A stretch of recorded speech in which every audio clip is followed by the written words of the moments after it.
What is up, guys? It's Raul back here from SoCal Disc Golf. We are here for an Oak Grove practice round video. It's going to be me and on a few shots here. We got Jacob Cupcake Curtis. So hole one here, we have a very right to left shot. You have to go to the right of that Mando tree with the pink tape and skip something way left. We both get a decent skip, but not left enough. You really have to keep it low and get a good skip left. So we both try to give it bids, but it's low ceiling, and we'll both get our pars. Hole two, it's about 320. You really want to punch a low forehand down there. I just put mine a little too wide, and it hits a tree, and then I have my upshot for my three there. And this ditch right in front of the basket is OB. Hole three, it's just a par 4 combining normal holes 3 and 4. So what I like to do is punch a forehand out there and then hit another forehand. You could also do backhand turnover, backhand straight shot, and then forehand is typically a good play in, or kind of a backhand turnover. Get in there. Special appearance here, we got Luke Sampson and Gavin Babcock. Let me play through their card there. And I end up taking the par on that one. Kind of have a weird footing on my putt. So this is another combination hole, par 4. You really want to throw something up that ledge there and punch out a little more forward than I did. Looks like Jacob does a good job doing that and kind of gets out a little bit more in the open. Then once you get out there, you'll see you kind of have a straight shot through that weird limb there. I pull mine, but Jacob has a more open shot, so he throws it up there and parks it. It's at those pink markers that we're both throwing to. That's just it's a temporary basket, so it's not there yet. Hole 4, I actually had to take this footage from another day because there was a school bus blocking the road there, so I couldn't play it the day I was doing the rest of this video. But it's just a combination hole, so par 4, you want to throw it straight, get a skip left, and then you'll have an upshot over the street there onto the island green. So Jacob's going to try to throw a big flex forehand and give himself a putt for birdie. Oh, perfect. Woohoo! And he does so. That was a pretty good shot. And I get up there quite a bit, so I have a little backhand hyzer that should be putting myself in circle 1. Up there. That's a putt.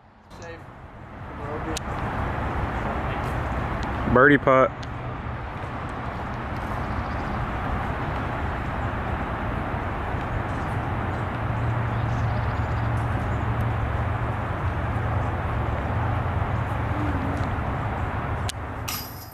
Ooh, great run there from Jacob, just barely chains out. I go ahead and get my 3 birdie there. And this one's actually an island hole. So what's typically the normal par 3 to that basket, you can see is not playing. We're playing to an island behind the road, so you can lay up short and pitch up for your 3 or go for it. I was trying to go for it, but it kind of got lifted and smacked down.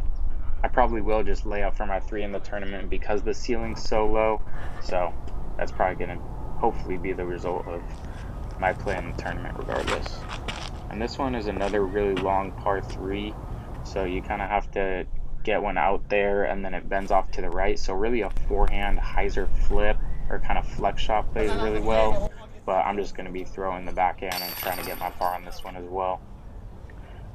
This one, hole 8, it's about 300 feet. You really just throw a hyzer out to the right with the overstable fairway driver or mid and give yourself a putt. I did not get myself in the frame here, but you can see me off the side there, and I have a 35 footer, so can it. Good birdie. Hole 9, it's a par 4, so you need to punch something straight as there's a late Mando. A lot of the big arms will throw a big hyzer. I'm just doing the low straight line and trying to get a skip further than what I did get. My upshot hit a tree, so I give myself this to look for the par, and it kind of hits a little bit early and just missed my par cut. So getting a bogey there. but should be able to clean that up in the tournament. This one, hole 10, pretty short par 3, just bends off to the left there. You really want to push something a little bit straighter and get the late fade. Mine came out a little bit early, and I gave myself a longer putt than I wanted for the birdie. Hole 11, another straightforward par 3. These are all ones that you want to get, so I just swing the forehand wide, and I'm really trying to spike it, but it kind of gets a weird little roll off to the right. But I convert it and get the birdie anyway. Hole 12, it's about 330 or so.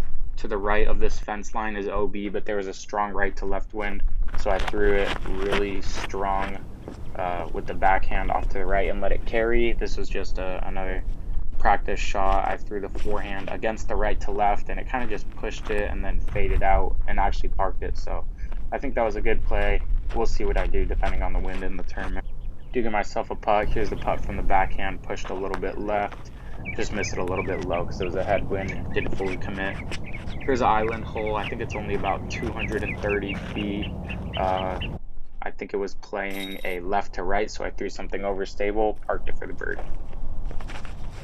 This one is another combination hole, par 4, so you really want to get something high and flexed out turning right. Mine kind of faded out early.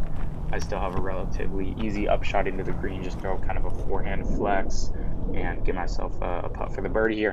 There we go, converted.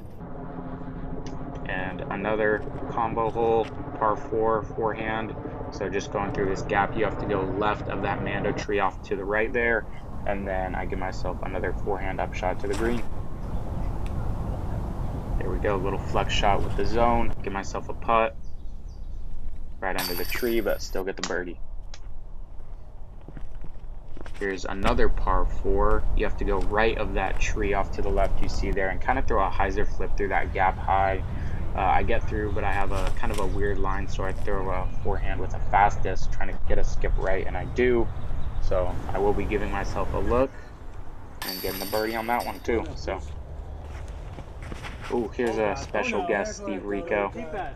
Told me to give me any disc out of your bag and I'll throw it to the basket. The basket's not there, but it's pretty close to where he threw it. Here's him throwing another one. He told me not to tell him how it flies, and I didn't, and he said it was really flippy after, which is what I would have told him. And I just throw a little standstill, straight, let it kind of fade out. He said that should be pretty close to the basket. Hole 18. You really want to punch something as straight as you can. There's a really late Mando, which is what I'm pitching around. You have to go to the right of it, and I kind of pulled my tee shot off. So I pitched up, and now I'm throwing a forehand up to get my par. It's kind of a longer look than you want, but you really have to just get yourself in position for this hole. Alright, thanks for watching, guys. Hope you enjoyed the practice round for the Wintertime Open layout for 2023, and we will see you in the next one.